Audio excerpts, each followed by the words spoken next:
ಎಲ್ಲರಿಗೂ ನಮಸ್ಕಾರ. ಥಟ್ ಅಂತ ಹೇಳಿ ಕ್ವಿಜ್ ಕಾರ್ಯಕ್ರಮಕ್ಕೆ ತಮಗೆಲ್ಲ ಸ್ವಾಗತ.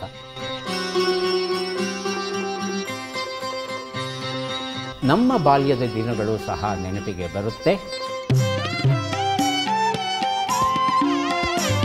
ಮೊದಲು ಬಜರ್ ಒತ್ತಿದವರಿಗೆ ಉತ್ತರ ನೀಡುವ ಅವಕಾಶ. ಧರ್ಮಕ್ಕೆ ಮೂಲ ಯಾವುದು? ತುಳಸಿ ಡ್ಯಾನ್ಸ್, ರಾಜ ಡ್ಯಾನ್ಸ್. ಗುಡುಗು ಸಹಿತ ಮಳೆ ಬಂತು.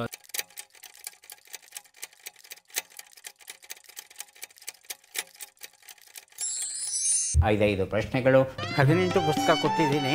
ಈಗ ಮತ್ತೆ 9 ಕೊಡ್ತೀನಿ. ಉಷ್ಣತಾ ಮಾಪಕ. 4 ಕೇರಿ 1 ಮಾಡು. ಪ್ರಾಚೀನ ಶಿಲಾಯುಗ. ಆಯ್ಕೆ 4.